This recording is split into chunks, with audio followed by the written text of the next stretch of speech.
A Russian spy and his daughter, and it seemed the streets of Salisbury turned into a major crime scene.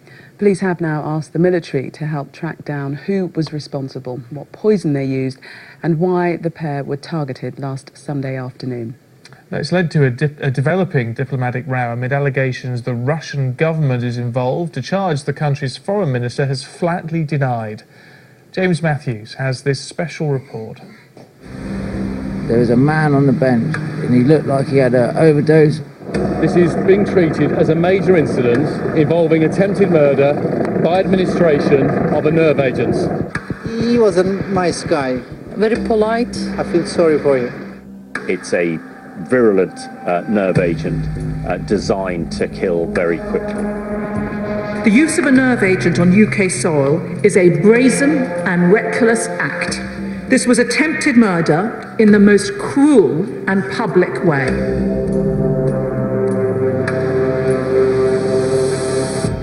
The cathedral city of Salisbury isn't the natural setting for a real-life spy mystery.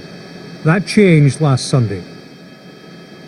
The moment, late afternoon, when two people, a man and his daughter, were seen slumped on a bench by a shopping centre.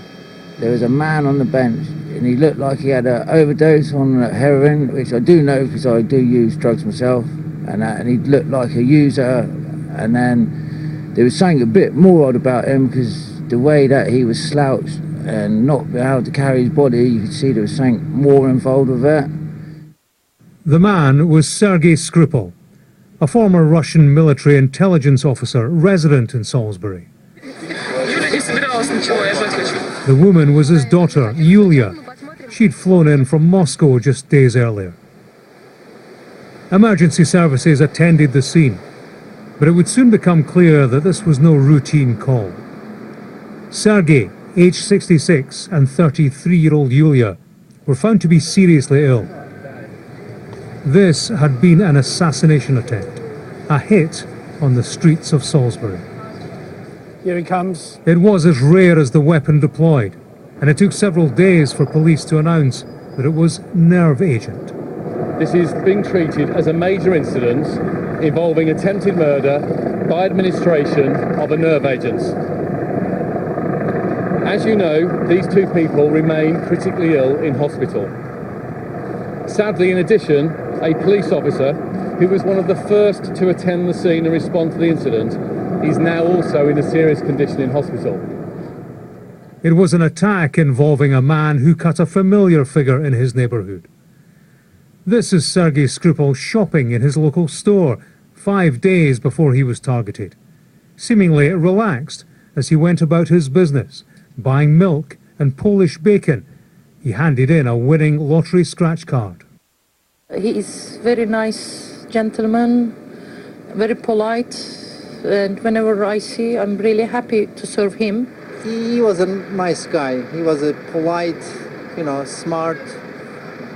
I feel sorry for you. I hope you will be okay. But Sergei Skripal is a man with a past. At one time behind bars in Russia, imprisoned as a traitor. He was an intelligence officer who turned, supplying the names of Russian agents to Britain's MI6. For that, he was arrested and jailed in 2006. It was 4 years later that he ended up in Salisbury, released as part of a spy swap and living a quiet, unremarkable life until last Sunday. These are the known movements of him and his daughter in Salisbury that day. They went to the Malting shopping centre. They had lunch at Zizi's.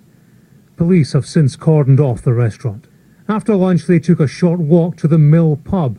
It's also being searched by investigators. Police are interested in CCTV from Market Walk. It shows a couple strolling past a gym at 3:47 p.m. Sergei and Yulia were found unconscious on a park bench. Emergency services were called at around 4:15 p.m. This is the couple captured on CCTV. They may have nothing to do with what happened last Sunday. Police want to be sure.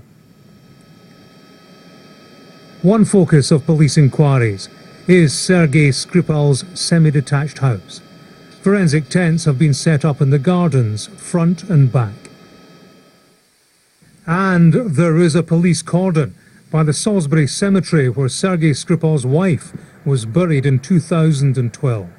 So too the remains of his son Alexander following his death last year. Both deaths are thought by some to have been suspicious. It is a process of joining the dots to establish who the attackers were and where they struck. We can't underestimate the ferocity of this. I mean, we're talking about a level of violence, it's chemical violence, but on a level of, Mexican drug gangs or something, and the point is that it's so precisely targeted, right? They went for both the father and the daughter, right, in one go, wham. And so, really this is to terrorize people who might be presumably other spies or other dissidents, into towing the line. Close to Salisbury is Porton Down, the government's chemical research laboratory. Here they have examined samples from the attack to identify the nerve agent used. So far, police haven't named it. Nerve agents are a type of chemical weapon which affect the transmission of nerve signals to the muscles. They push nerves to a constant on state, causing muscles to spasm, including the heart and other muscles involved in breathing. They act quickly. Their effects lead to muscular paralysis and death by suffocation. The substances can be administered as a liquid or a vapor and can be inhaled, absorbed through the skin or ingested with food and water. Symptoms can start within minutes if the chemical is inhaled or several hours if ingested. They include trouble breathing, vomiting and convulsions. Death can occur very quickly, as in the case of the half-brother of North Korean leader Kim Jong-un. This is the moment at Kuala Lumpur airport when he was attacked. 2 women rubbed cloths containing poison in his face.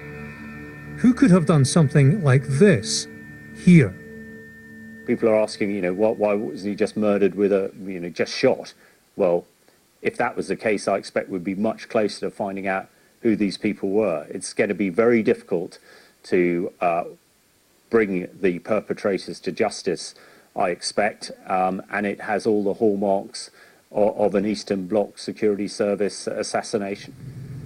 Creating the nerve agent used is believed to be within the capabilities of only a few chemical factories around the world like this one outside Moscow. It's one aspect in all of this which has fueled suggestions of Russian involvement.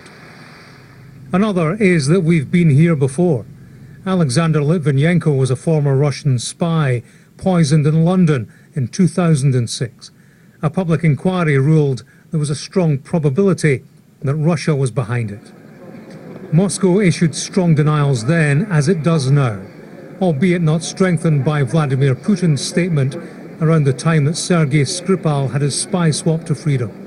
The Russian president said at the time, "Traitors will kick the bucket."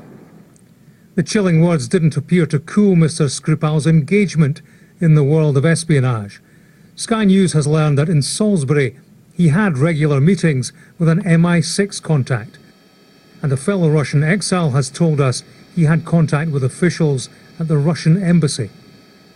He said that he has very good friends and very good relations, that he used to visit Russian embassy. It doesn't mean entering the embassy, but in Russian language and slang it is that meeting somewhere, with the embassy people once in a month. He was used to come from Salisbury to London and meet Russian people. So I understood that he was meeting Russian military intelligence on a regular basis. On a regular basis.